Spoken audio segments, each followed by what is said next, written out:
আসসালামু আলাইকুম। সংবাদে আপনাদের সবাইকে স্বাগত। সংবাদ শিরোনাম। তারেক রহমানের নেতৃত্বে বিপুল বিজয় নিয়ে সংসদে যাচ্ছে বিএনপি।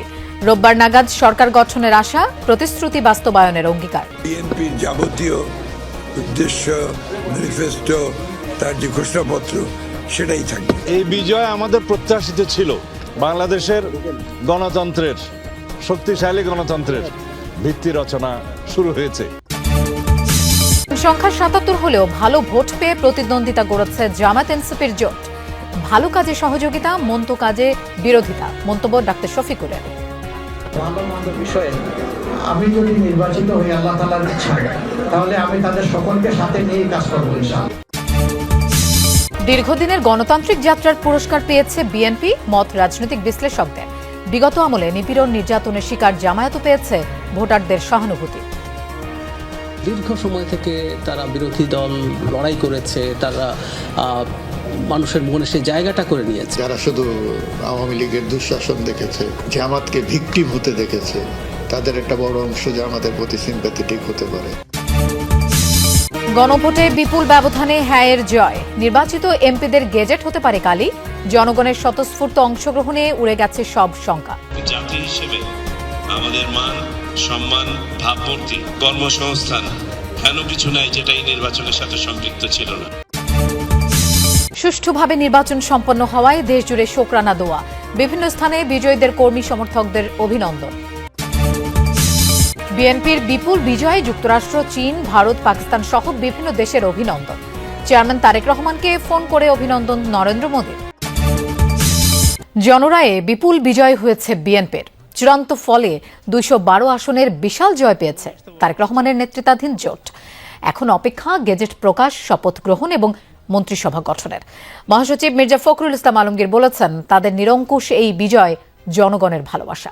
বিজয়ী নেতারা বলছেন, কোনো আসন বা কেন্দ্রে বিএনপি ফলাফল প্রভাবিত করেনি। জুলাই সনদকে রাজনৈতিক সমঝোতার প্রতীক উল্লেখ করে তা পরিপালনের প্রতিশ্রুতিও দিয়েছেন তারা। দেশের মাটি স্পর্শ করেই ইঙ্গিত দিয়েছিলেন তারেক রহমান। ফুরিয়েছে দেশের জন্য কিছু করতে তার বহু বছরের অপেক্ষা। জীবন মৃত্যু সন্ধিক্ষণে থাকা মাকে দেখতে যাওয়ার আগেই শুভেচ্ছা জানান উপস্থিত লাখো জনতাকে। জানিয়ে দেন, টেবিলের কাজ অনেকটাই শেষ করে ফিরেছেন তিনি।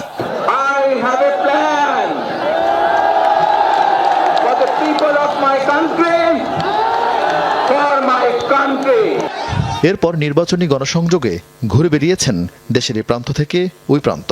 প্রথাগত রাজনৈতিক বক্তব্যের বদলে সহজ ভাষায় বলে গেছেন ইচ্ছা ও সামর্থ্যের কথা। সমগ্র দেশ সহ এই ঢাকা শহরকে একটি নিরাপদ শহরে রূপান্তরিত করতে চাই। ভোটে তারেক রহমানের প্রতিশ্রুতি আর প্রার্থীদের উপরই আস্থা রেখেছেন ভোটাররা। বিএনপি ও মিত্ররা জয় পেয়েছেন ২১৪টি আসনে। এর মধ্যে কে নেই? মির্জা ফখরুল ইসলাম আলমগীর, ডক্টর খন্দকার মোশাররফ হোসেন, সালাউদ্দিন আহমদ, মঈন খান, মির্জা আব্বাস অথবা ইশরাক হোসেন, সাইদ আল নোমান, রাজীব আহসানের মতো তরুণরা। এমন বিপুল জয়ের পরও সারা দেশে উৎসবের বদলে আয়োজন সীমিত রাখা হয় দোয়া মাহফিলে। শুক্রবার জুমার নামাজ আদায় শেষে গুলশান কার্যালয়ে বসেন বিএনপি চেয়ারম্যান তারেক রহমান। এত বড় জয়ের বিষয়ে গণমাধ্যমের সঙ্গে কথা বলেছেন বিএনপি মহাসচিব সহ সিনিয়র নেতারা। বিতর্কমুক্ত নির্বাচন হওয়ায় স্বস্তি প্রকাশ করেন তারা। অঙ্গীকার করেন প্রতিশ্রুতি বাস্তবায়নের। এটা বিএনপির সরকার। আপনার বিএনপির যাবতীয় উদ্দেশ্য, ম্যানিফেস্টো, তার যে ঘোষণাপত্র সেটাই থাকবে। বা এই মুহূর্তে বলেই দিয়েছে ওরা যে 15 তারিখের মধ্যেই তারা হতে হবে। এই বিজয় আমাদের প্রত্যাশিত ছিল। বাংলাদেশের গণতন্ত্রের, শক্তিশালী গণতন্ত্রের ভিত্তি রচনা শুরু হয়েছে। জুলাই জাতীয় সনদ স্বাক্ষরিত হয়েছে, যার মধ্যে দিয়ে একটি রাজনৈতিক সমঝোতা হয়েছে। এটা একটি রাজনৈতিক সমঝোতার দলিল, তা অক্ষরে অক্ষরে পালন করা হবে। নির্বাচন পরবর্তী প্রতিক্রিয়ায় জামায়াত আমির বলেন, বড় কোনো ঘটনা ছাড়াই নির্বাচন শান্তিপূর্ণ হয়েছে। এই নির্বাচনের ফলাফল যেমনই হোক তা মেনে নিয়ে নতুন রাজনীতির সূচনা করার কথাও বলেন তিনি। নানা শঙ্কা উড়িয়ে 12 ফেব্রুয়ারি দেশ জুড়ে অনুষ্ঠিত হয়ে গেল ত্রয়োদশ জাতীয় সংসদ নির্বাচন, যেখানে দেশের নির্বাচনী ইতিহাসের নতুন উচ্চতায় জামাত ইসলামী সমর্থিত 11 দলীয় জোট। ত্রয়োদশ জাতীয় নির্বাচনে জামাত সমর্থিত জোট ৭৭টি আসনে জয়লাভ করেছে, যেখানে জামাত দাড়িপাল্লা প্রতীকেই পেয়েছে ৬৮টি আসন। এর বাইরে জোটের শরিক দল এনসিপি ৬টি, খেলাফত মজলিস ১টি আসনে জয় পেয়েছে। এবারই প্রথম রাজধানী ঢাকার ৬টি আসন জিতেছে জামাত, যার মধ্যে দলটির আমির ডাক্তার শফিকুর রহমানও রয়েছেন। জিতেছেন জোট শরিক এনসিপির আহ্বায়ক নাহিদ ইসলামও। এরই মধ্যে জামাত আমির ডাক্তার শফিকুর রহমান বলেছেন, এই নির্বাচনের মধ্য দিয়ে দেশে নতুন রাজনীতির সূচনা হবে, যেখানে দল, মত, জাতি ও ধর্ম কোনো ভেদাভেদ থাকবে না। একজনের জয় হলেও আমি মনে করি যে এটা আমাদের সকলের জয়, এবং যারা এই নির্বাচনে অংশগ্রহণ করেছেন অন্তত এই আসনের ভালো মন্দ বিষয়ে আমি যদি নির্বাচিত হই আল্লাহ তাআলার ইচ্ছায়, তাহলে আমি তাদের সকলকে সাথে নিয়ে কাজ করবো ইনশাআল্লাহ। শুধু রাজধানী ঢাকাতেই নয়, আগে যেখানে জামাতের অস্তিত্বই ছিল না তেমন এলাকায়ও নিজেদের অস্তিত্ব জানান দিয়েছে দলটি। নিজেদের মধ্যে বৈঠক করে নির্বাচন সহ দলের আনুষ্ঠানিক রূপরেখা তুলে ধরবে তারা। যত তাড়াতাড়ি সম্ভব বৈঠক শেষ করে আপনাদের সামনে আমরা পেশ করতে পারি, তবে যেহেতু অনেকগুলো বিষয় এখানে আলোচনা হবে, একটু সময় লাগবে, আপনাদের সহযোগিতা আমরা চাই। ২৪-এর গণ অভ্যুত্থানে নেতৃত্ব দেয়ারাই পা রাখতে যাচ্ছেন জাতীয় সংসদে। জাতীয় নাগরিক পার্টি এনসিপির ৬ সদস্য বিজয়ী হয়েছেন ত্রয়োদশ জাতীয় সংসদ নির্বাচনে। সব কেন্দ্রেই অভূতপূর্ব জয় পাওয়া হাসনাত আব্দুল্লাহ যমুনা টেলিভিশনকে বলেছেন, এবারের সংসদ হবে ইনসাফের সংসদ।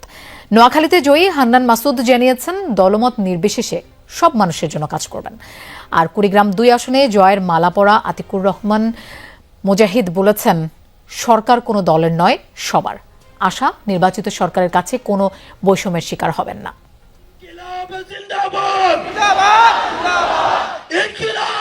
২৮ ফেব্রুয়ারি গঠিত হয় জুলাইয়ের সম্মুখ সারির নেতাদের রাজনৈতিক দল জাতীয় নাগরিক পার্টি এনসিপি। দল গঠনের প্রায় ১ বছরের মাথায় দলের ৬ সদস্য যাচ্ছেন জাতীয় সংসদে। ত্রয়োদশ জাতীয় সংসদ নির্বাচনে ঢাকা ৮ আসনে নাহিদ ইসলাম, রংপুর ৪-এ আক্তার হোসেন, কুমিল্লা ৪ আসনে হাসনাত আব্দুল্লাহ, নোয়াখালী ৬-এ আব্দুল হান্নান মাসুদ ও কুড়িগ্রাম ২ আসনে আতিকুর রহমান মুজাহিদ এবং নারায়ণগঞ্জ ৪ আসনে জয়ী হয়েছেন আব্দুল্লাল আমিন। যমুনা টেলিভিশনকে কুমিল্লা ৪ আসনে বিপুল ভোটে জয়ী এনসিপি প্রার্থী হাসনাত আব্দুল্লাহ জানান, রাষ্ট্রের সাথে সাংঘর্ষিক যে কোনো সিদ্ধান্তের বিরোধিতা করা হবে গণতান্ত্রিক প্রক্রিয়ায়। সংসদ হবে ইনসাফের। এবারে সংসদ হবে ইনসাফের সংসদ। যে বিষয়টি আমাদের কাছে, আমার কাছে, আমাদের কাছে, আমার দলের কাছে, যেটা ন্যায় অন্যায়ের মধ্যে সুস্পষ্ট পার্থক্য থাকবে। রাষ্ট্রের সাথে সাংঘর্ষিক, রাষ্ট্র বিরোধী, দেশের জনকল্যাণ বিরোধী, গণবিরোধী কোনো সিদ্ধান্ত গ্রহণ যদি এই সংসদ থেকে কখনো করার চেষ্টা করা হয়, সেটিকে অবশ্যই আমাদের যে গণতান্ত্রিক প্রক্রিয়া রয়েছে সেই প্রক্রিয়ায় সেটির বিরোধিতা অবশ্যই সেখানে থাকবে।